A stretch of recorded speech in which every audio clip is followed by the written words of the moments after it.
Good evening, members and members of the public who are watching online. Welcome to our first Asset Management Committee.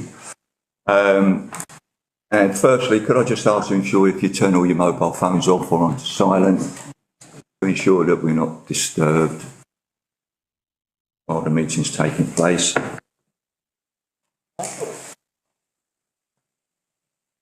And just for residents or public who are watching, this Assets Management Committee is set up in relation to properties and land that Ramsgate Town Council owns and has. So that's what this is mainly for. So move on very quickly. Item 1, apologies. Do we have any apologies? We have apologies from Councillor Driver, who's unwell, Councillor Macon, who's family commitment, and Councillor Crittenden, who's unwell. Thank you. Are there any declarations of interest on the items on the agenda? No. No, take as a no then. Okay, so item 3, allotments. So this is a four-part. Just checking. No, it's not.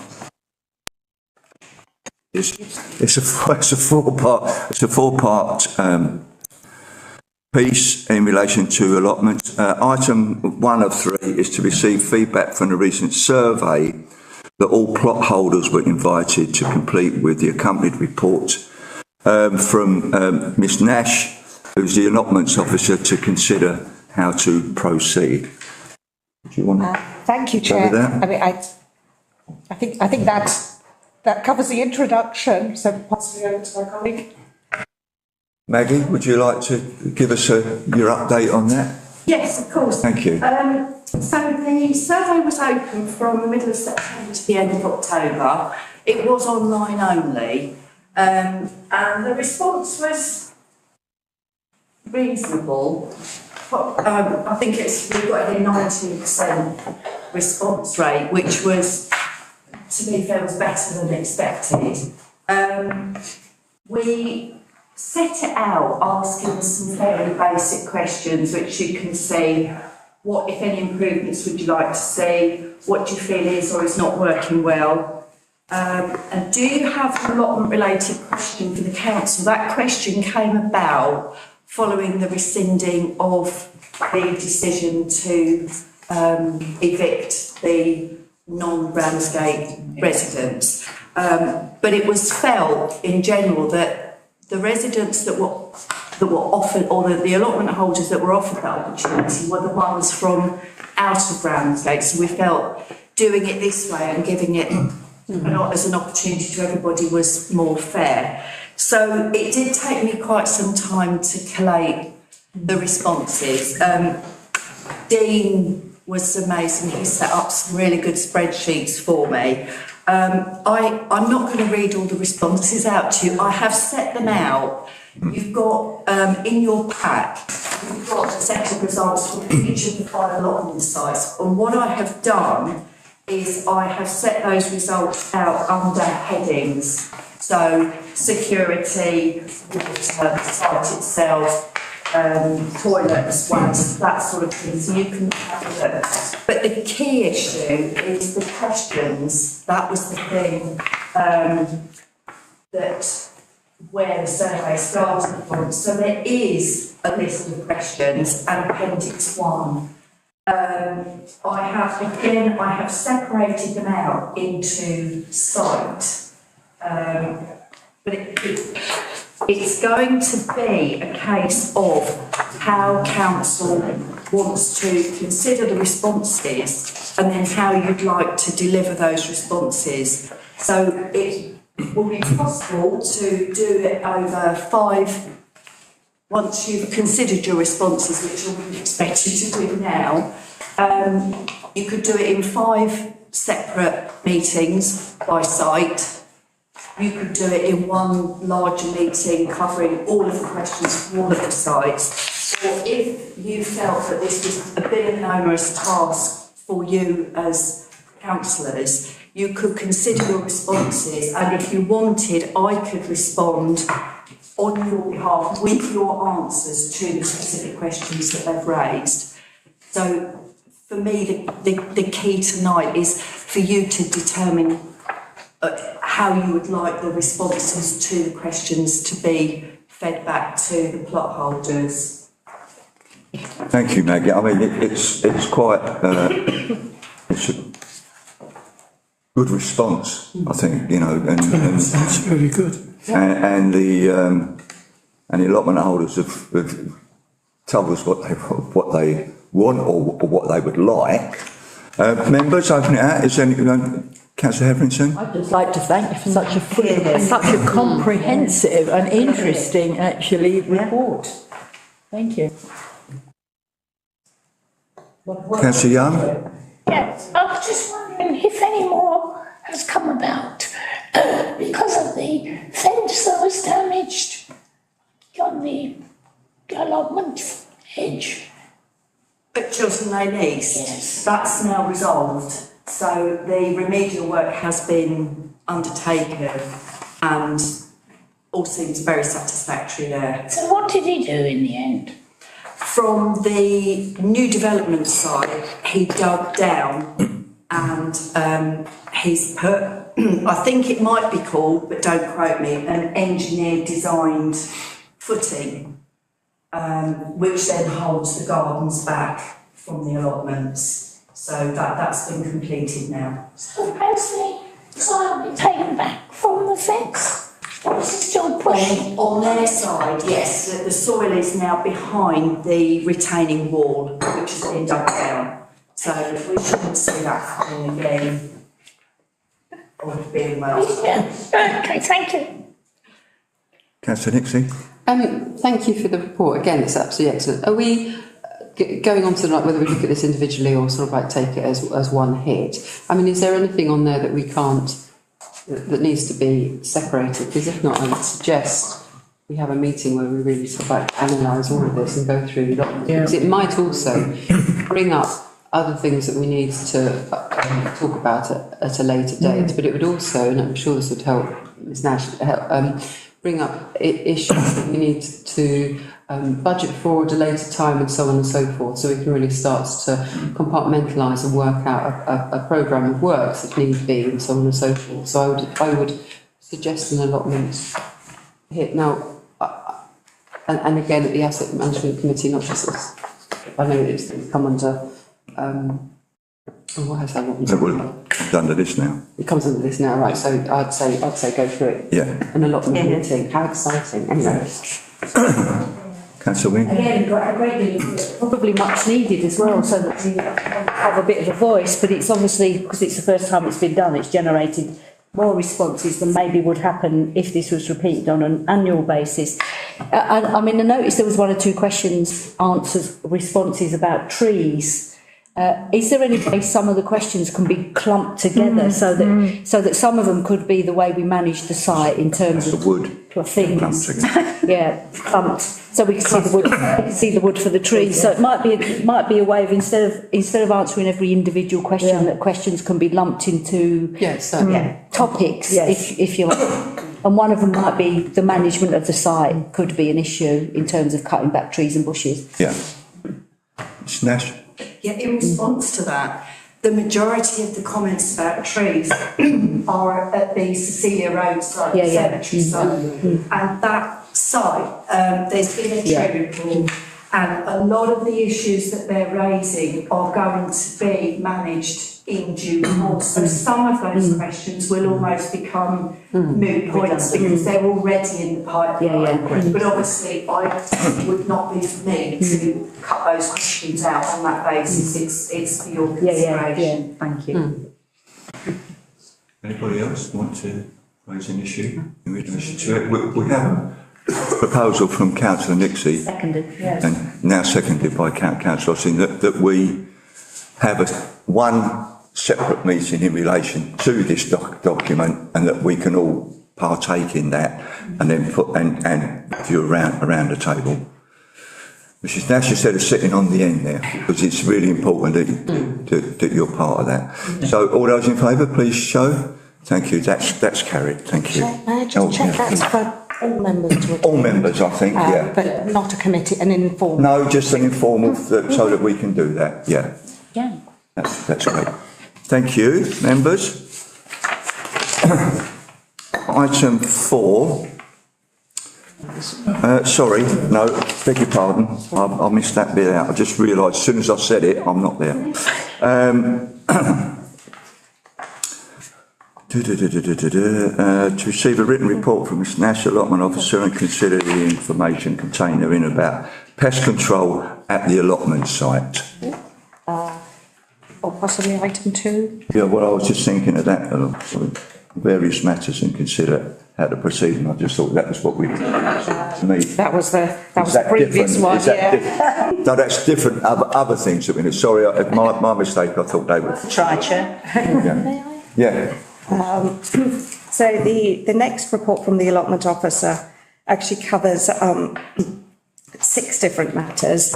May I suggest that the allotment officer goes through each of them separately? Yeah. Over to you, Maggie. I beg your pardon about that. I thought it was lumped in with the first one. Beg your pardon. Sorry, it is a lot from me. The first 3 items are simple updates.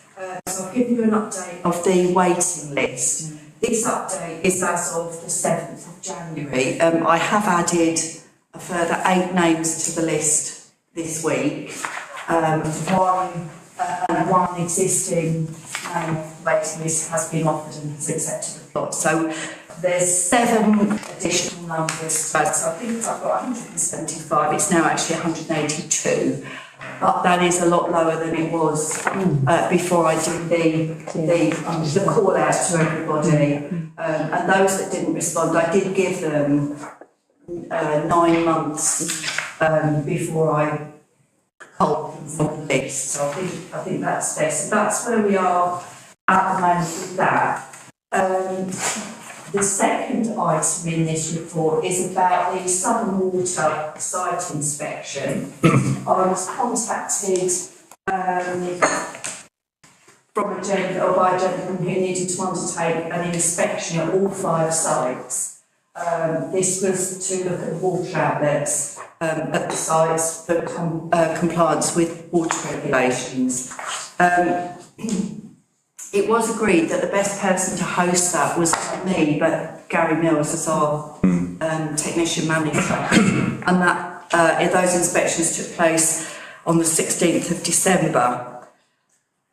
I then received the reports which indicated that there were issues at each of the 5 sites, but they were quite simple to remediate.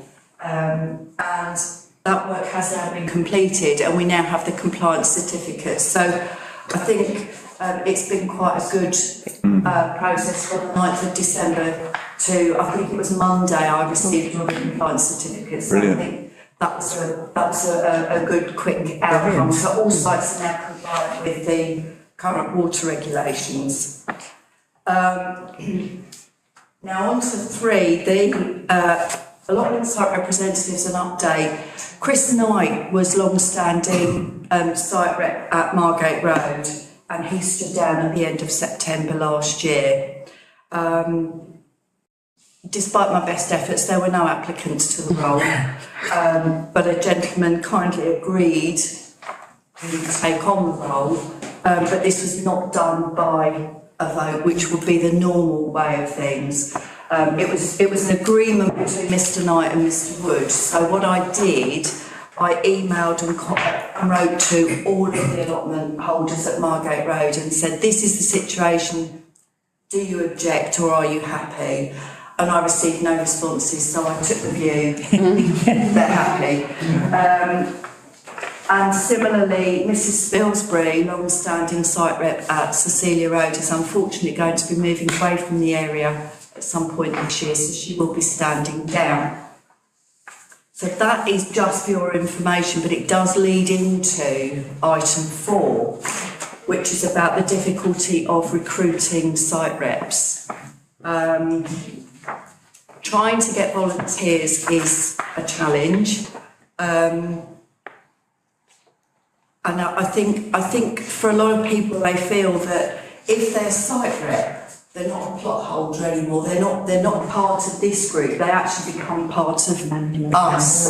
And I think there's a little bit of fear now. For some site reps, that's okay, but for others that might be considering it, they're not so comfortable.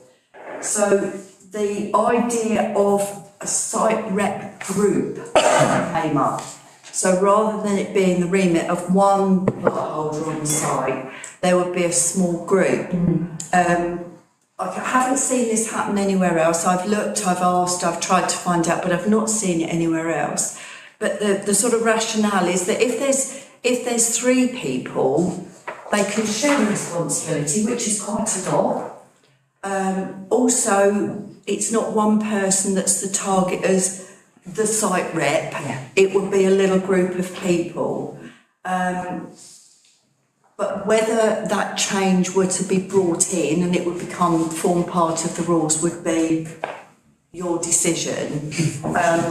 If you did decide to adopt that, I have set out some terms of reference, which again are only suggestions. They're not cast in stone. But it might be a way that we possibly, or I encourage a small group of people to take the role on, because it is quite a lot. Good idea. Especially through the summer when I visit monthly and they host my visits, and then they're showing people plots.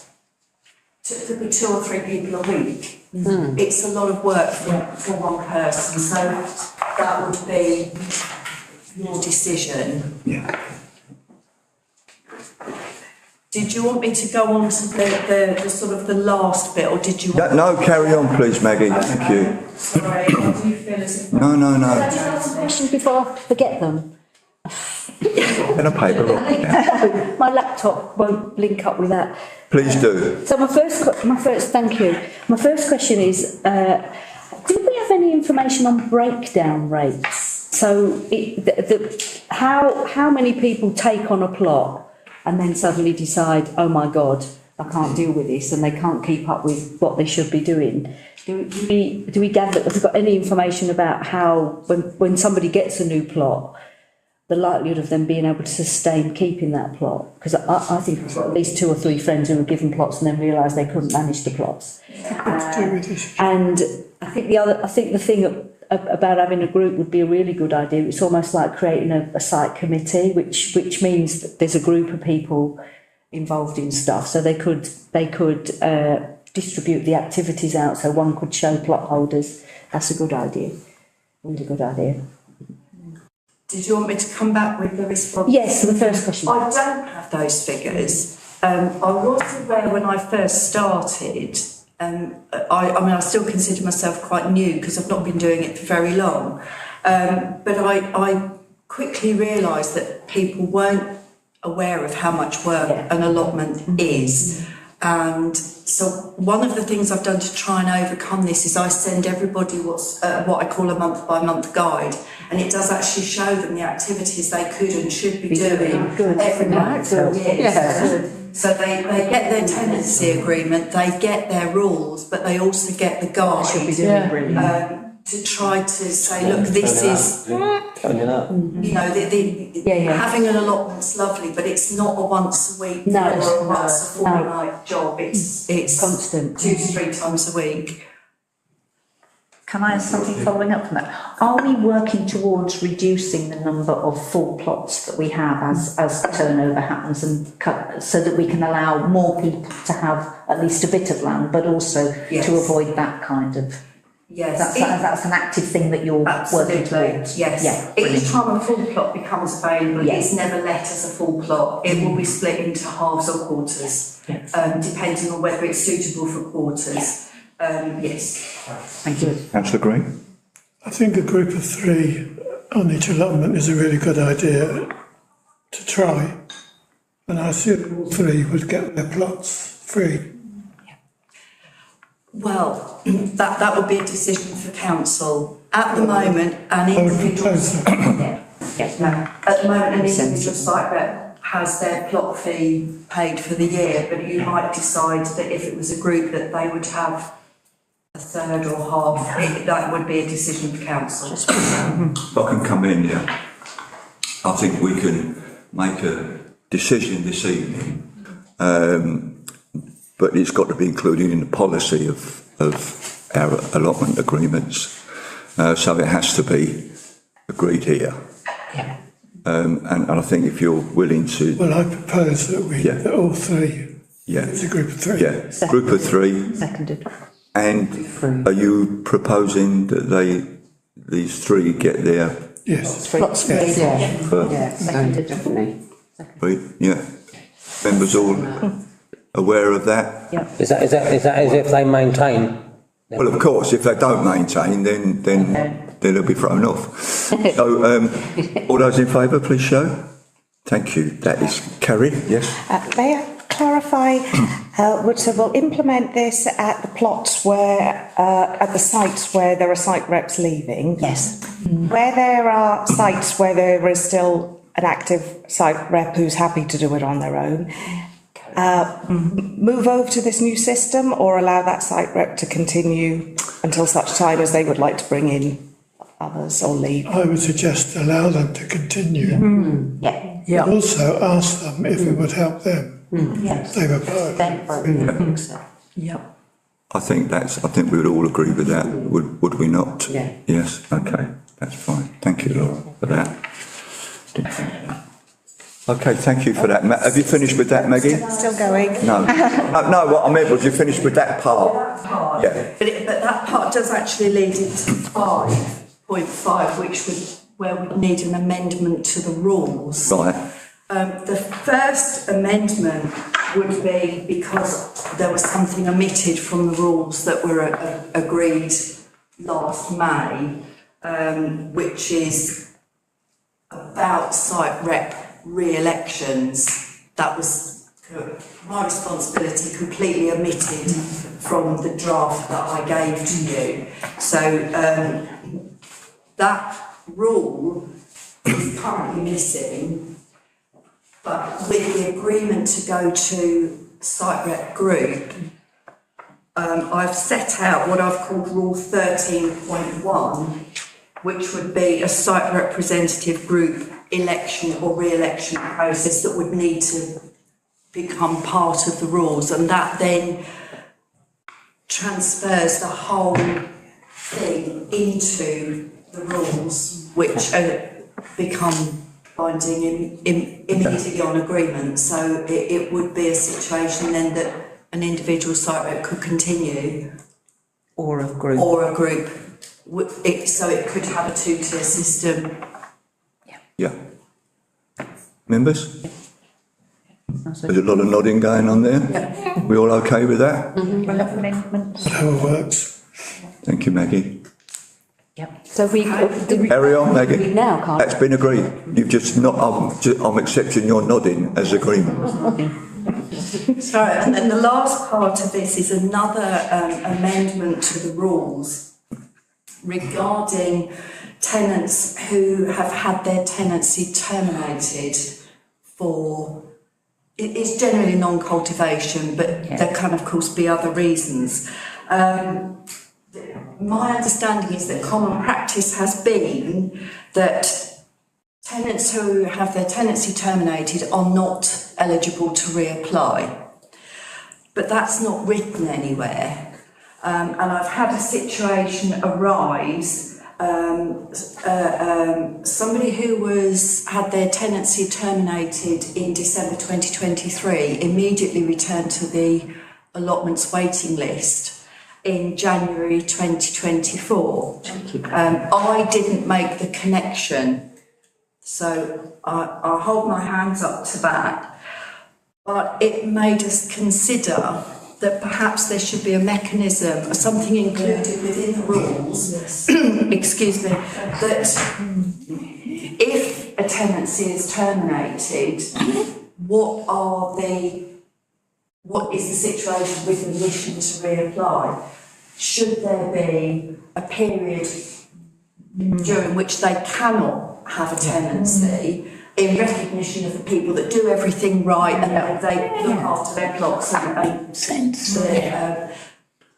so it's whether there could be a rule added that applicants who've had a previous tenancy terminated will not be accepted for a period of time to be determined by council from the date of that termination. Whether you think that would be a reasonable amendment to add to the rules. My opinion is, I think it should be permanent. They've had enough chance, and within that process of getting to that point where they are terminated, then they are advised over quite a period of time that they're not cultivating and what could happen. And in the end, it comes to Peggy would put it to me and say, look, this is the state of it. Do you agree that we terminate or not? So, I agree or not, as the case may be. And then we terminate. So my own view of that is that they've had every chance, because if we take this person, I don't know who they are or what they've done, but if they come and get another plot, what are they going to do with it? Going to do nothing with it again? I've got a flurry of hands. I'm going to go that way round the table. Councillor Young. I can recall when we had problems at the allotment and we had to end their contract. And I think people who've been making problems should not be allowed to come back again anyway. Thank you, Councillor Young. Councillor Austin. I'd suggest that we don't stop somebody from taking up, going on the list again permanently, because people's circumstances change, their health changes, their domestic circumstances may change. But I think it probably would need to depend on the circumstances in which, if it was non-cultivation, I'd say, don't join the list again for 2 years or 5 years or something. But if it was something like, aggressive behaviour or something like that, something antisocial, then I'd say they shouldn't be allowed to have another plot at all. Thank you. Councillor Wing, did you have your hand up? I think I'm the same. So what happens if I'm a plot holder and I become seriously ill? And I'm seriously ill for 12 months and I can't, but up until that point I've kept my plot, I've kept you informed that I'm seriously ill. Well, I think that's a different issue. I know, but we need to build that into the rules, because otherwise that's a different issue. I think we do have that all of the time, where people are unwell in some form. I know, but what you're doing is you're creating a rule, okay? And I like rules because they're about making things safe and fair for everybody. I come from a sporting background. You can't just say that, I didn't feel well, I missed the goal, let me have another go. It's got to be written into the rules. So I think we should have that rule, because I think people should be made to think about whether they have, quite rightly, people who are not cultivating aggressive behaviour, safety issues, they should never be given a pitch again. But I think there should be the right of appeal. So all you've got to do with that statement is maybe have a small amendment that is, in certain circumstances, we will allow the right of appeal. Can I just advise that there is a right of appeal, and those right of appeals come to me. So that there is already right of appeals against termination of plots. I'll just let Town Clerk in. I'm wondering whether the scenario that Councillor Wing mentioned would be covered by voluntary leaving due to circumstances. If you're unable to stay because of, for example, ill health and you voluntarily left, you would be permitted to come back onto the waiting list, as soon as possible. There's a scenario when it hasn't got to the point of termination. You've just actively realised that for a period you need. So you could suspend somebody's, that plot could be the thing that keeps my mental health going, and I've got seriously ill, and now you're going to make me go back on the waiting list once I'm well again. So is there, I think it's about, there's got to be something in the rules that enables us to be flexible with people who are open and honest with us. That's all I'm saying. And we could be setting ourselves up for a hard and fast rule that other people will challenge us on. Well, they can challenge all they like. Maggie, sorry, Councillor, it's just if you can answer Councillor Wing. I do always take into consideration, I've got a number of people at the moment that do have ill health. Yeah, yeah. And what I tend to do is I try to get volunteers from the site to help with there. person to maintain the plot Yeah. in a sort of relatively weed-free state. So Yeah. I don't send letters about non-cultivation. I don't expect it to be cultivated if somebody's suffering ill health. But just if we can keep the weeds down so it doesn't affect The next door. neighbouring plots. Yeah. There are no circumstances under which, since I've been doing this, that I've issued non-cultivation notices to anybody who's unfortunately unwell. I mean, sometimes they don't disclose it. Yes. They might get a Yeah, yeah. notice, then they contact me and say that they're unwell. Yeah. And at that point, I retract the notice Yeah, to good. cultivate on the basis that there is a genuine reason. So, just to answer your thank point, you. I do my best to support those that, for whatever reason. There is a compassionate officer that we have. I know, but Deals with it. if you're setting up rules, they're rules. So, Yeah, sorry, Councillor Green's been trying to get in for ages and I've overridden. Sorry. I think I agree with what Councillor Austin was saying. If it's for non-cultivation, I would suggest they allow them to reapply after 2 years. If it's for other more antisocial reasons, then no, they can't reapply. thank you, health and safety. And I would propose that. Proposal, Seconded. seconded. Anybody else want to make any comments? Yeah, only a comment. If a person's reasonably unwell, they're the ones that probably advise us. I don't go by this lady here. If you've got neighbours on that plot, they'd probably help you. So somewhere along the line, that problem might be sorted out anyway. We are understanding. People are not always as well as some of us. But they were going, if someone knows they're going to be away for a long time and they've got help and assistance on that same plot, I mean, if you're growing anything in the summer, you're putting some of the stuff in now. You've dug the land already. Ready for January. So it's a shame to walk away, but if you've got this system that you mentioned, I think that might cover everybody. But I mean, some people, I've met so many people in my time, they might be in hospital for 6 But months. we all, Councillor Sean. They might be in hospital for 6 months and then they've been sent home to sort of pass away. All they want to do is look at their plot or garden. So it's unfortunate, but people are ill. Thank you very much, Councillor Sean. We have a proposal from Councillor Green, which has been seconded. Councillor Green, would you just like to say your proposal again so people could... If somebody's tenancy is terminated because of non-cultivation, then they would be allowed to reapply after 2 years. If it's for a more antisocial reason, then they wouldn't be allowed to apply. I second that. Yeah. It's already been seconded, thank you. Members, all those in favour, please show. Thank you, that's carried, thank you. So yes, I do apologise.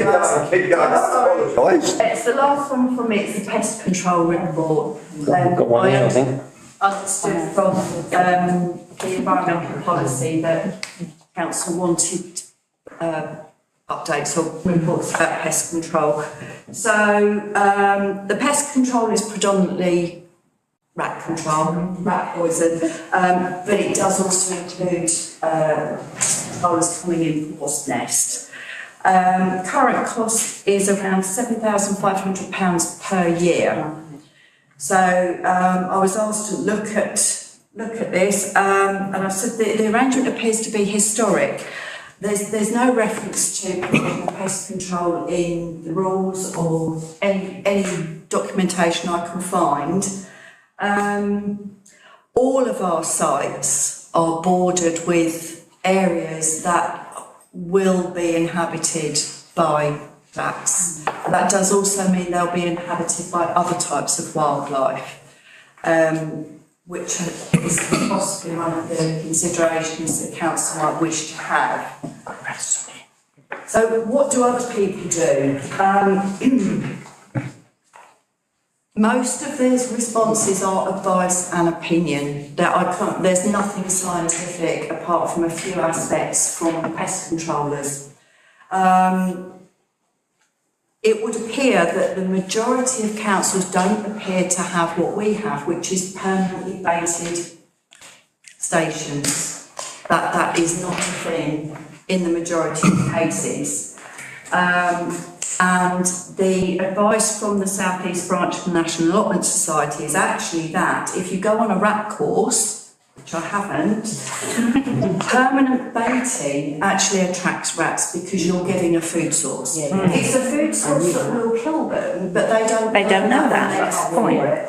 So you're actually attracting them.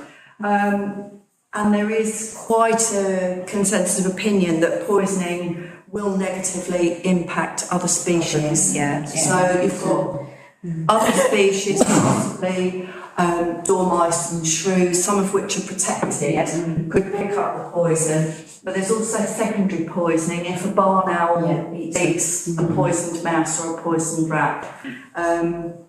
And it can affect all aspects of biodiversity, and that there are ways that it can be managed. The pest controller's statement is that sustainable control can only be achieved by reducing the rodent carrying capacity of the environment, and that killing rodents only provides short-term control. The best way to deal with rodent infestations is not to have them in the first place. And there is a host of information from other authorities, National Allotment Society, the RSPCA, Gardeners World. Everybody has come up with this wealth of advice, which I've summarised and I've put into a table, which council could choose to encourage allotment holders to practice. But this is a report only that I was asked to produce. Thank you, Maggie. I think that's really interesting and important. The one thing that's not mentioned, or you haven't mentioned there, is with rats you get Wills disease. And that's very, very serious, as I used to be a pest control officer back in my younger days. Different these days because exactly what you're saying, biodiversity in those days. But even in those days, you only laid traps that at the time of the infestation and not permanently. It's ridiculous to do it on a permanent basis. Not only that, the poison doesn't work after a certain period of time. It goes away. I've got a few people before you, Councillor Trump. Councillor Nixie? I'd be all in favour of taking out any of these permanent food sources and the rest of it, because you'll correct me if I'm wrong, but I did a course ages ago and I was always told that it's always urban dwellings and places like that where there's, that sort of like McDonald's-y type of food source that are always more popular than any sort of like cabbage growing in the ground to rats and everything. So they're, less likely to go to areas like this than they were to go to like dustbins and so on and so forth. So if we could eliminate the cost of it, but also the poison from it, I would be very grateful. I think that's, sorry Maggie, but I haven't had a chance to read that part. But is there in there things, for instance, like our allotment holders, where they're storing seed, they're storing whatever, that needs to be, that's what I'm just saying, I haven't read it though. So if that's there, that's great. That's something that we need to look at and work with you on. Councillor Green? Yeah, I think this is an excellent report. Thank you for it. Yes. It's something I've raised a number of times. I think we should adopt this report, and I would like to see it made available on each of our sites. Yes. People understand what we're doing. I think that's great, yeah.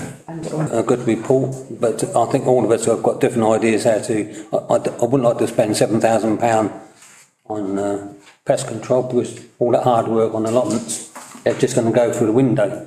I think really what you do on here, foxes eat snails, slugs, frogs, anything that moves. You don't have to have trees. If you can make some big purchase or an owl box, those owls will have something to eat at night. So there is a way of doing it, and it's quite good because you'll see either the head of the rat in the morning or other things, but I think really we should try every other method. And turning your rubbish heap over, especially going in the sheds, because I think we've had problems for years. Can we get one? Rats will eat through anything plastic. We'll have a galvanised dustbin. They will get through anything. They go for a wooden shed and clear out everything, seeds, everything. They will eat. And carrier bags, they will make a nest out of carrier bags. Anyway, thanks. Thank you. Councillor Hetherington. Yes, there's some very interesting information here, and not having an allotment and not being particular, I'm not aware of all of this, but I'm just thinking if we can laminate this, stick this up on every site so that it's aware, big, you know, and perhaps do a little bit of training about it. You know, if each allotment group got together and talked about this a little and everyone was a bit more aware of it, it might reduce the problem a bit with education. Yeah, true. Councillor. I'd just like to say thank you. Yes, it really it's not only the direct impact on our wildlife, but the indirect impact. We have our friendly peregrine down at the West Undercliff, so, and you can borrow my dog anytime. She'll sniff out a rat. When she's away. When she's away. Thank you. I mean, I think it will mean a great deal for the wildlife around the area. Are you aware of any of the allotment holders? Are chemicals banned on site? So are there any allotment owners that would be using stuff to kill things? Should be. Etc. They are allowed to use shop-bought weed killers, but they are under strict instructions that there's not to be any overspray onto their neighbour's plot. I don't think any of them would have considered rat poison. No. Because it's been done for them. I've even had a message this week, you know, are they coming to rebate the stations?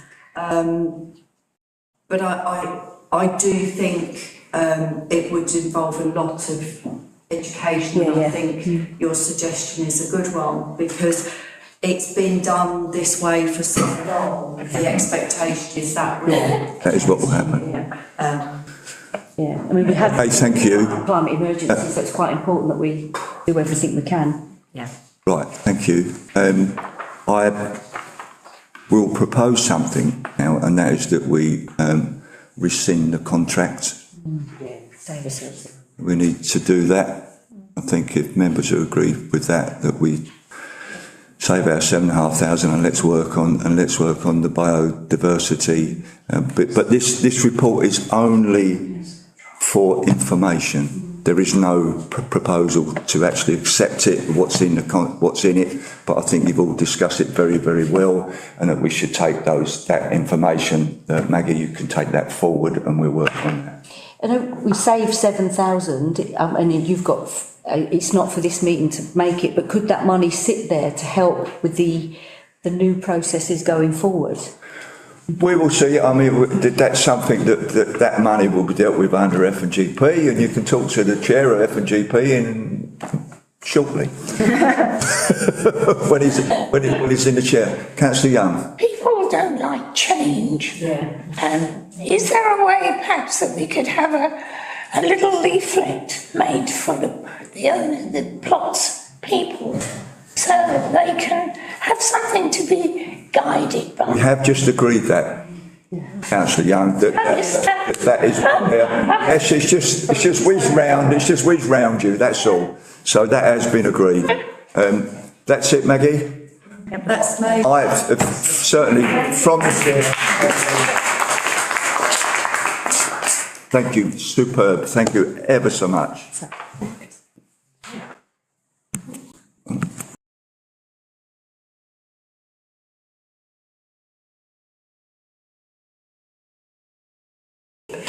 Thank you. We're back on, gang. We're back on. Right. Now that's item 3. Item 4 is Radford House. Well, sorry, why have I missed that out? Why haven't I got that on there then? Gotta be Allotments. That isn't on not mine. Every school's got a lot. 3.5. 0.4. Joint up. All right. Which is not very reliable. Oh, I see, it's a, So an allotment. I'm taking this as a different item because it's the Royal Harbour School. So, as allotments, but it's tied in as an allotment, although it's not an allotment. It might be, it might not be. So, yes, sorry, I'll pass you over to Town Clerk. Thank you, Chair. Thank you for pointing that out. Councillor Wigg, if I... Yeah, that's fine, yeah. I'll fill in. Councillor Wing was approached by a couple of staff members at the Royal Harbour Academy to discuss a potential project that the Royal Harbour Academy have for a parcel of land, and to try and figure out what the plan was, what could be done. Councillor Wing and I visited the school last week. In the agenda, you've got a photo where I've marked up that the school has already cleared an area that they are planning to cultivate as a school asset of community land. And next door to that is another parcel of land which is currently fenced, has got security fencing around it. And they were curious to know whether Ramsgate Town Council would manage this as allotment land.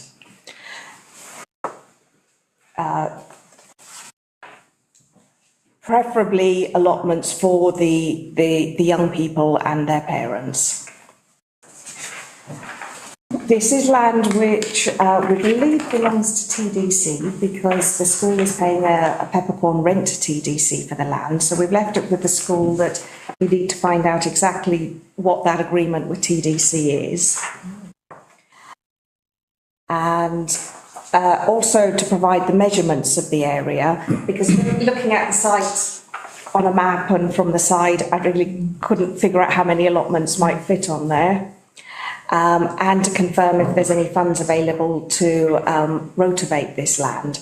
It does seem that the school can access funding for the development of this land, which the council would not be able to. There isn't grants for council setting up allotments. It was mentioned to the school that it might be desirable or a requirement to have an ecological survey of this land, because it's surrounded by a lot of development, and actually there could be quite a lot of wildlife within this uncultivated wild area.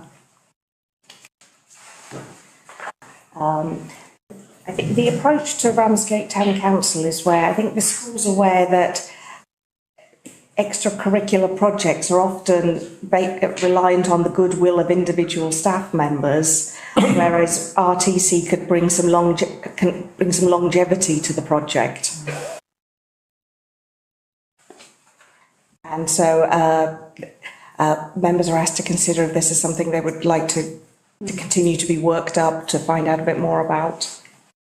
The site is actually... Please, Councillor Wing, please. Sorry, the site is actually... So the yellow bit is actually wooded. And I think the school initially said we wanted to clear that as well, and we said, no, this would make a great little forest school for the school. And access, you can see, access could be... The one issue, because I've got a teacher's hat on as well, it would be safeguarding, so there would need to be a fence up that would separate pupils from the allotment. If we had users that weren't, adults using it that were part of the school but not part of the school, if that makes sense. So I could get very excited about this because I don't think there's anything, and when you start Googling, there's all sorts of things happening in schools, but there's nothing happening I don't think there's anything like this in Kent, and there's certainly nothing like it in Thanet. And I really do love the idea of some of the cross-generational work that could go on, particularly with some of the hard-to-reach kids that are there. So it's got a real scope to go in a number of directions. As our town clerk said, from a school's point of view, the only way they can make this sustainable is if we actually take responsibility for the allotment side of it. But then that poses a problem, so we came up with a non-allotment idea, which would so it would be an allotment, not really be an allotment. So yeah, there's a lot of thinking needs to go on before any decisions are made, if any decisions are to be made, and the school needs to do research not only on the purple bit but also on the yellow bit. The yellow bit is totally landlocked by all the developments that are going on around it, so I can't see that it would be useful to anybody. Thank you for that, Councillor. Before I bring Councillor Green in, who's put his hand up, I've talked to the town clerk about this, and I mean it's a great idea for the school. Without a doubt, it's a great idea for the school. But it's for the school to determine the land. If it is Thanet District Council's land, that land, they have to do the deal with Thanet District Council. And if it's allotment on Thanet District Council land, they would control the allotment unless they license the land over to RTC. But then there's the cost for us as Ramsgate Town Council. I think you're quite right.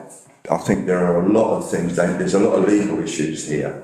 So whilst the idea I think is great, but I think there are a lot of steps that would need to be gone through.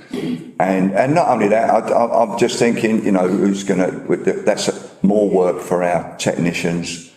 Certainly we could rotovate that site because those routes probably go down a long way. You'd need a digger and we haven't got the resources for that. You'd have to get money for that, etc., etc. But I just wanted to point those things out. But it's up to you guys, whatever you want to do. Councillor Green, then Councillor Shonk.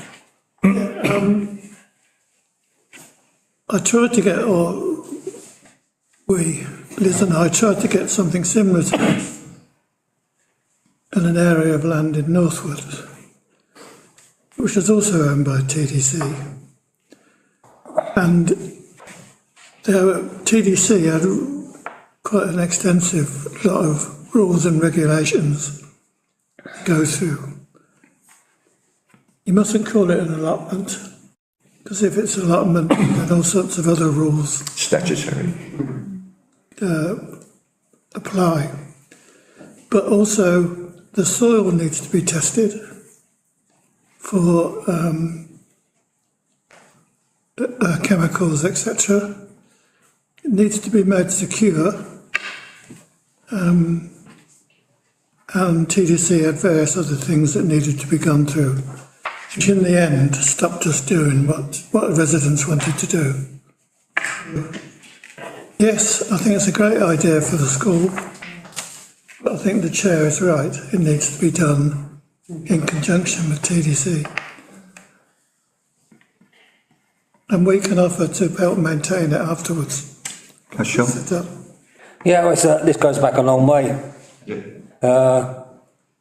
As a Ramsgate person, this is gifted land to Ramsgate, bought by Dame Janet, our first mayor of Ramsgate. This was a piece of land to be kept open. It's the lungs of Thanet.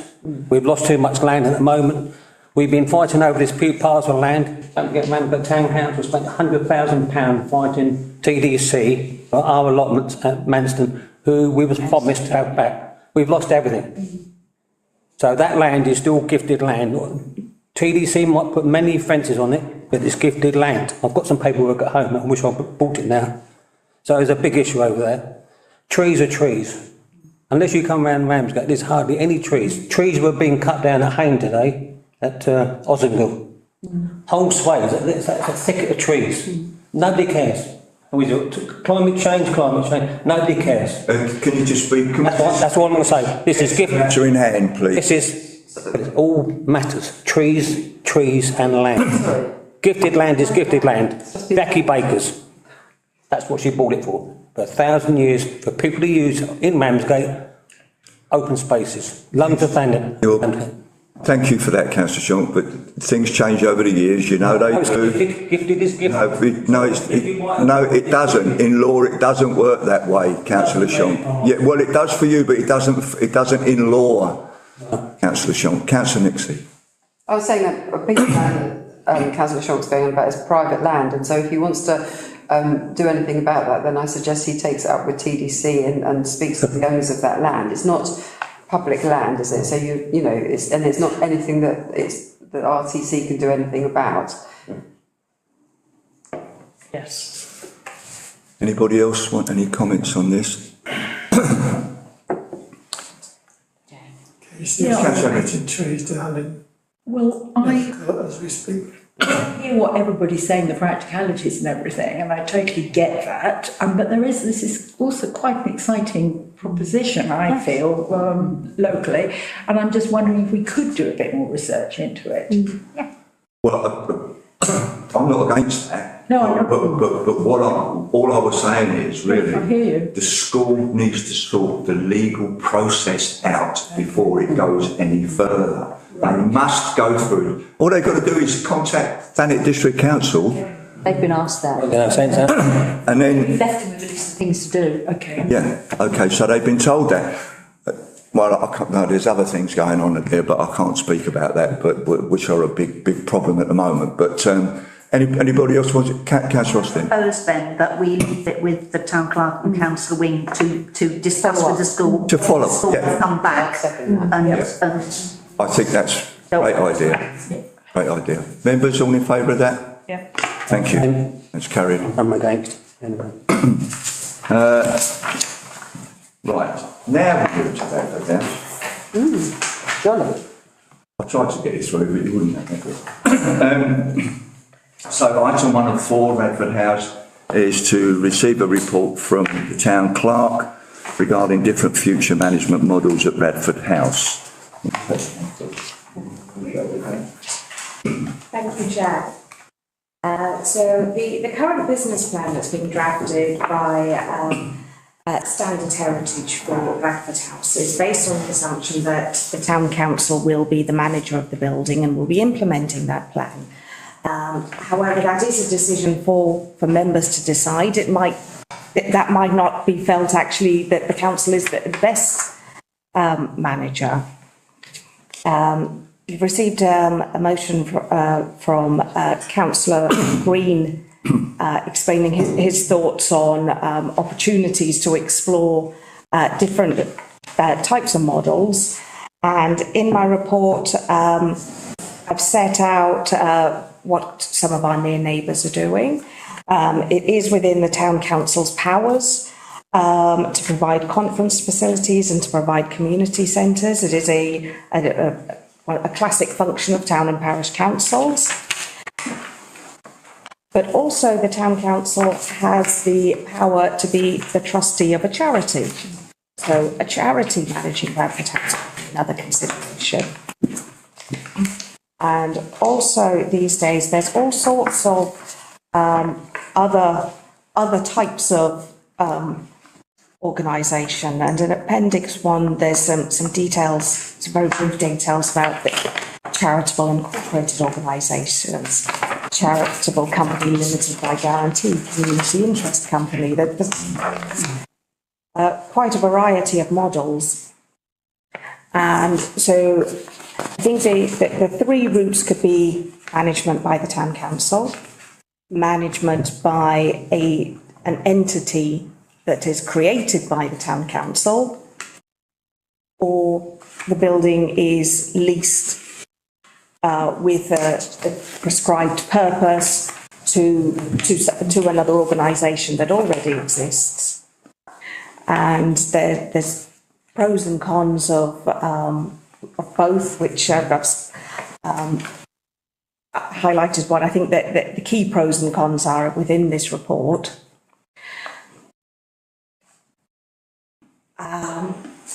The one thing I would say is when we're looking into about councils and charities, once you're going into charitable companies limited by guarantee, all those others, we would need legal advice to find out what the best, what most recommended mechanism is. Thank you. Thank you, Councillor. Councillor Green, would you like to? Yeah, I've thought for some time now that we should be considering how we're going to manage Radford House going forward. I start by the assumption that we're not looking to make a profit. The activities at Radford House, I think, will be lucky if it's run by the council for it to cover its costs. Mainly because it greatly restricts any grants that we might be looking to achieve there. On the other hand, we don't want to lose control of what happens there.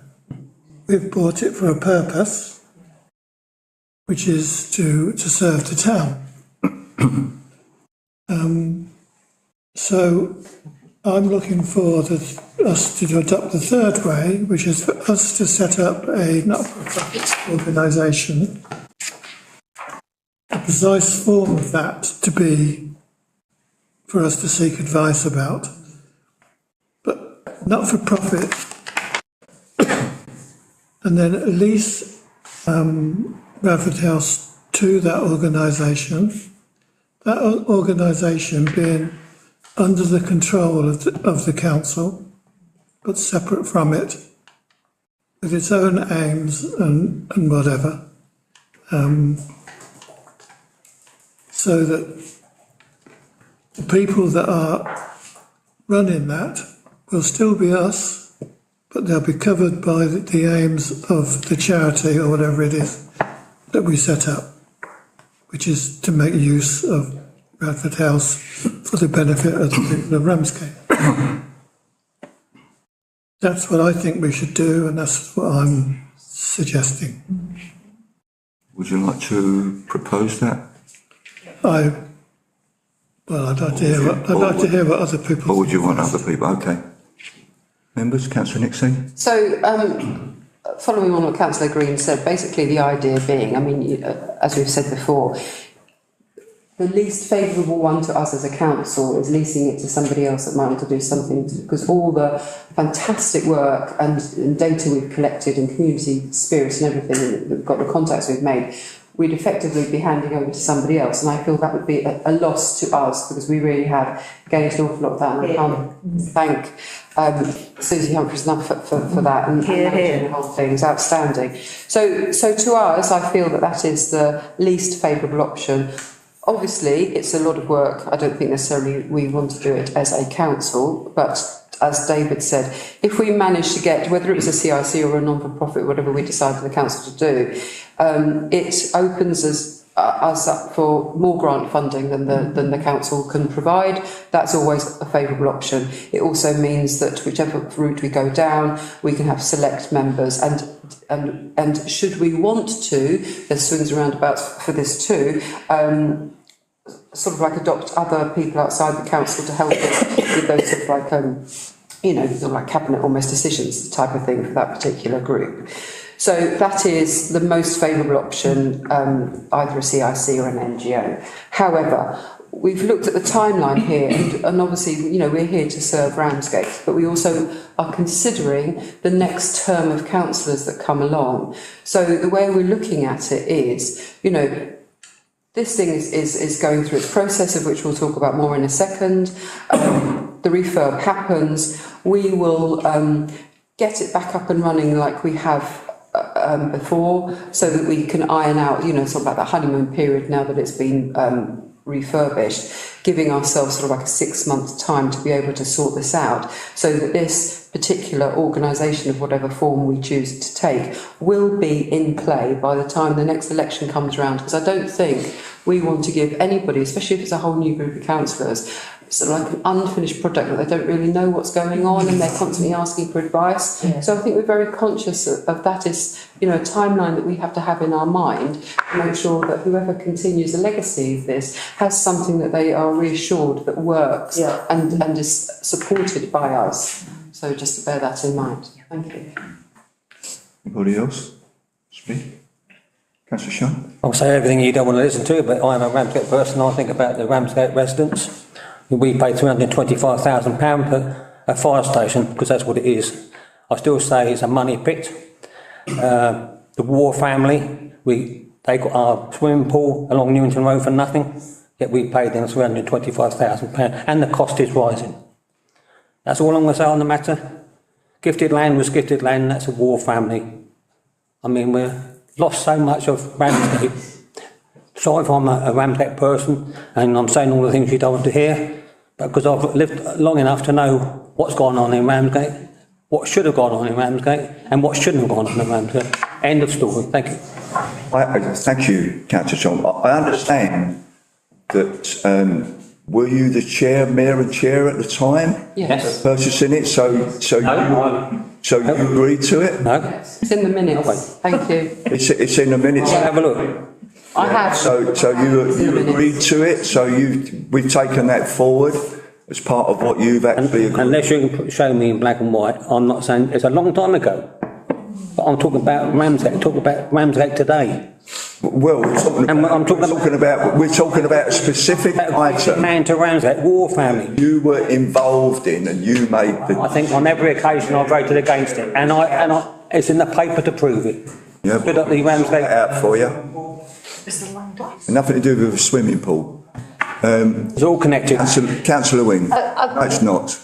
It is. I first of all would like to thank for that open meeting where I was able to be more reassured on the financial position, and it is a lot of money to spend. I sort of feel more reassured. I agree that some form. I definitely, we can't put all this effort in and then hand it over to somebody else. That's just not going to happen. Yeah. It's just not a good idea. And I'm not convinced that, especially with deregulation coming along, that we're going to be preoccupied with fighting other stuff. So I think a CRC is the best way forward. And I would like to think that over a sustained period of time, we would see a profit, some kind of profit. I'd certainly hate to think that it would cost us money going forward. It needs to wipe its nose at the very best, at the very worst, and at the very best, hopefully, it will generate an income that can be re-put in to benefit the community again. So, yeah, I would strongly support the CRC. Thank you. Councillor Wing. Anybody else? Councillor Green, did you want to make a proposal? That we give the clerk permission to investigate different forms of ownership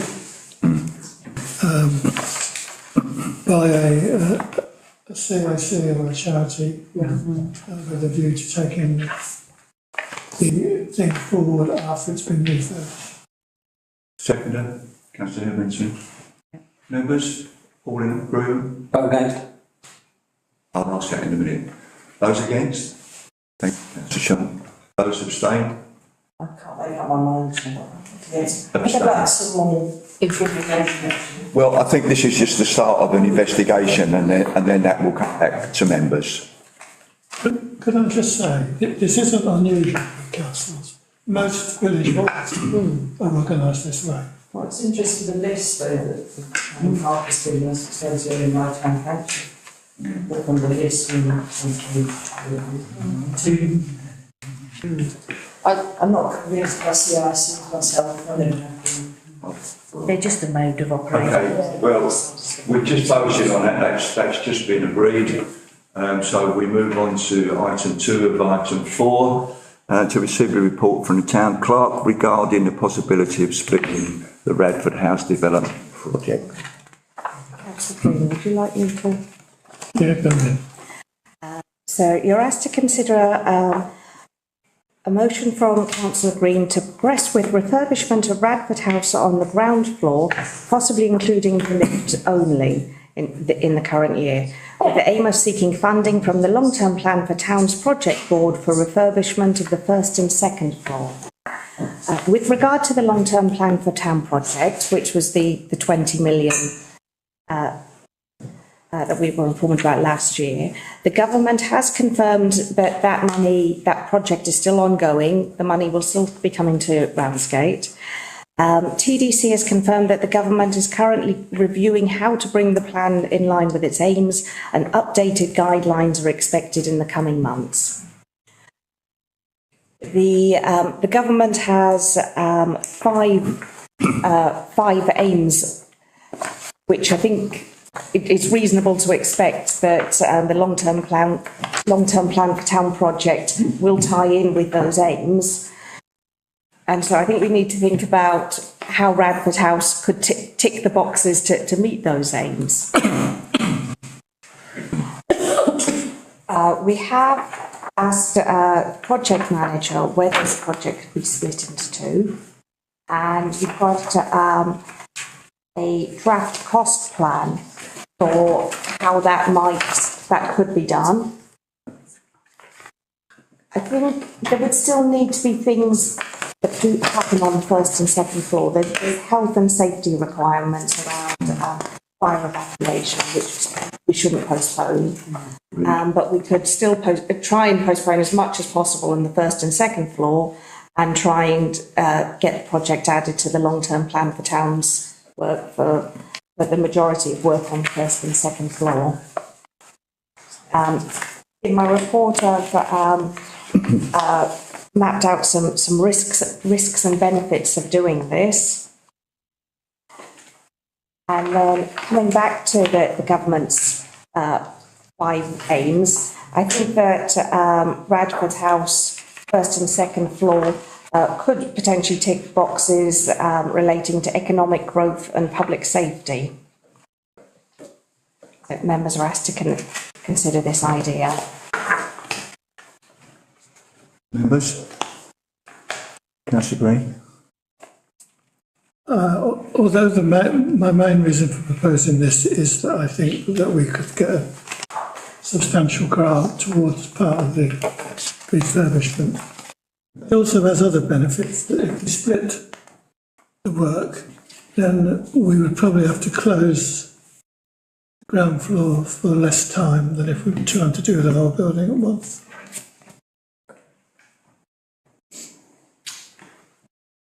Members? If we, I mean, I'm not a builder, but I know one of the massive expenses in any build, including my own, £4,500 for scaffolding, is scaffolding. So, and I'm assuming that the cost will be more than £4,500 for Radford House. So, is there a situation where if we don't get the grant, It's all internal. yeah.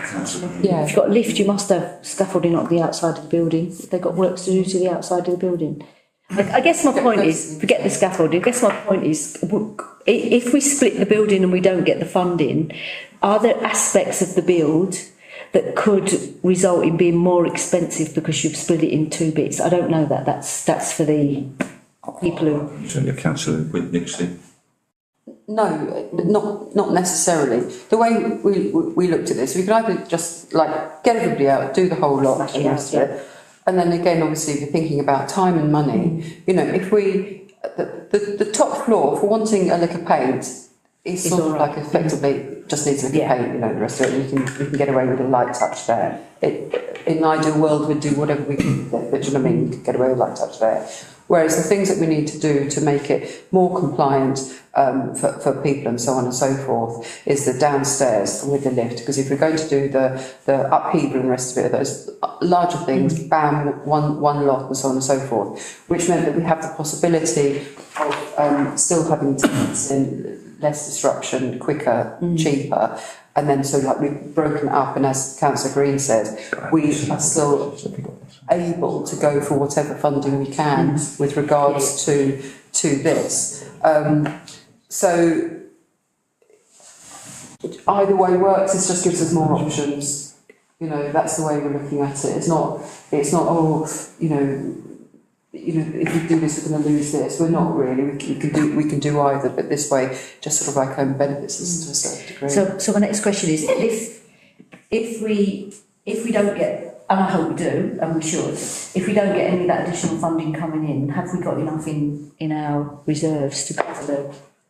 It's all within our budget that we advocated for, that we've already voted on. Yeah, it's all within that money. The only thing that I want to say is effectively, we must ensure that health and safety on the upper floors that they're taken care of before, you know, as part of it. You're happy to just accept that as a condition? You know, absolutely. I mean, Councillor Young? Excuse me. I'm wondering how much longer the lease runs on this property Because one of the reasons I voted for Radford House was because I understood that this place would be closed and the offices would then be in Radford House. No, I mean, that's not my understanding, councillor Young. My understanding is, That's what the reason was. I was there. well, but it's probably when I wasn't a councillor then. No, you weren't. No. So there you are, I can't advise you. When Sean didn't vote for it. Yeah. Yeah. Okay.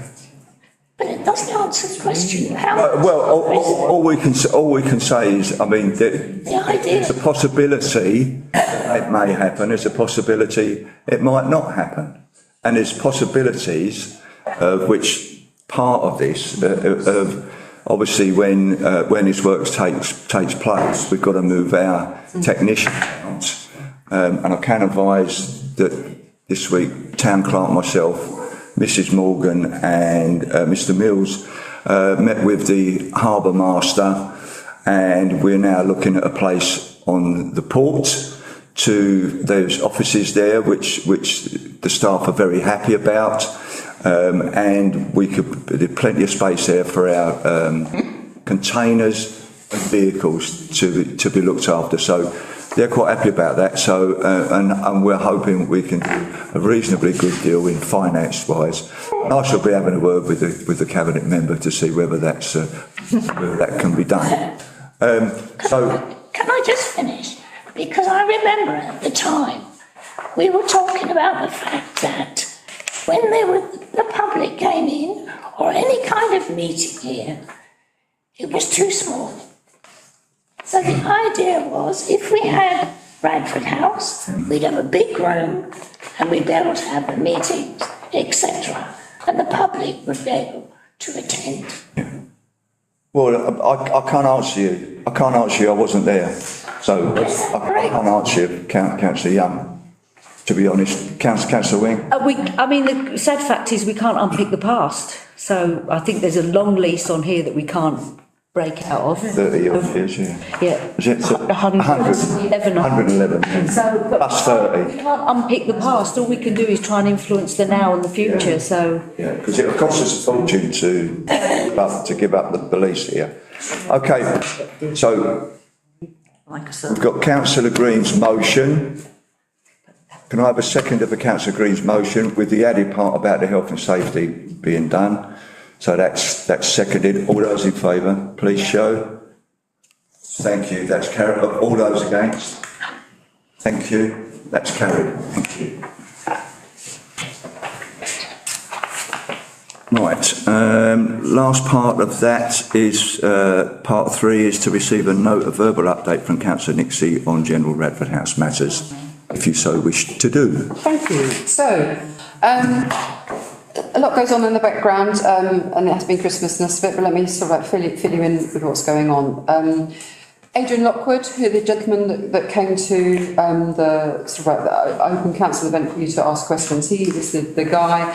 Lots of connections down in Folkestone with the Artists Quarter down there and other community projects. He is working on the next stage of the business plan, which was going to be later on down the pipeline, but we've asked him to bring that forward for us so that we've got a better understanding to show council as to how that the space can be used in a draft format. Now, the reason this is really important, of course, is there's a lot of stuff that we already know, is because the minute you get anything like that, that's basically your basis for any funding bid and so on and so forth. So this is a crucial bit of document that we would be able to use going forward for any particular grant funding and so on and so forth. He's working on that at the moment. The design team, in all their forms, continue with their plans. It does take a long time. The project manager is chasing them up, but everybody's doing their own bits and liaising with each other. So that's something that we are waiting on, and we are looking to have a meeting with the project manager at some point. Town clerk and I have been sorting out dates that might be appropriate for that. The fire safety expert, Craig, has issued the Elevate's initial design review for Radford House, which highlights various items requiring the attention of building control regarding but not limited to accessibility and evacuation. And again, that is just something that is routine and we just have to go through. The project manager, Paul, is currently challenging the need to commission technical lift design drawings that the architect has asked for. So in effect, the architect has said, it's belts and braces and you can understand them doing it as the lift company would want to, but they want the technical drawings, the rest of it, for to assess everything, liability and so on and so forth, where we're saying that surely lift person that's doing it would be doing that as part of the course. It's a case of they want to do it first, us pay up front and they do it so we don't pay later. We're saying that we just like them to be able to do it and then we pay the invoice at the end. It's a bit of that type of one. So we're just talking to the architect at the moment, the project manager, about that we don't have to pay up front because it should be done as part of the works process. The event organiser, over there, thank you very much, has been asked to start itemising what furniture is required. Now, currently, we're using events furniture that we've obviously had in storage, it's been lying around, it's serving its purpose, however, it's possibly not the best, most comfortable thing that we have got. So if we're going to upgrade it, what's on offer, what are other places using, and also what's the cost? So we've also got somebody in-house, very useful, somebody that's actually a tenant in the building at the moment, who has experience of catering provisions and sound and projection equipment, who's going to be asked to draft specifications of what we need. Now already this gentleman has been extremely helpful with regards to the kitchen area, the electrics, the output and so on and so forth, giving us loads of ideas, so very grateful for that. Going back to the event organiser, she started a Radford House newsletter, which is brilliant. Currently there are 130 signed up for this via MailChimp, and it basically just goes out to those interested parties, of which there'll be more than 130 before long, I don't doubt. Again, with updates of like this work's happening, these things are happening. Did you know you could do this, and so on and so forth. The last one. Chair's put me to the post on this, but that's absolutely fantastic. So that they're with regards to the technicians, the harbour master has identified suitable accommodation report, which is brilliant. They've gone down and had a look. It looks very favourable at the moment. So let's hope that goes ahead, because the technicians themselves are very keen to go there, and I think that's the most important thing. I know that we're very, very conscious of wanting to do best by our technicians, and this definitely looks like something that they would prefer, which also means that it makes it easier for us to organise Radford House and the back area and so on and so forth. So that's good. As I was going through that, there was one other thing I thought of, which has completely just gone straight out of my head the minute I thought of it. I might come back to that if you don't mind. But is there any questions? Yes. No, I'd just like to thank you, Councillor Lindsay and Susie Humphries, for all the hard work that has been put into both. So yes, at the end of the month, Susie, David, Laura and I will be having a meeting again to go through this again. As you can imagine, we as a council, Susie's appreciated this evening, we as a council have to juggle a lot of things and look at a lot of things, whereas her focus very much is on, what is Radford House, where's it going, who are we publicising it to, how useful is it, what's our reach and so on and so forth. And it's very good to get her input on stuff. So we will be having a meeting on the 31st to again, discuss things we need to and find information out from each other moving forward. And I know. Yes. Yeah. To speak. I was telling you something that I think was a really good outcome that's happened in the last 2 weeks. Since all of our long-term meetings closed for the 2 weeks over Christmas and New Year, and we started again on the 7th of January. So in 3 sessions of chat time, we've had 5 people come in for the first time saying exactly the same thing. They've realised that they are at deep risk of isolation.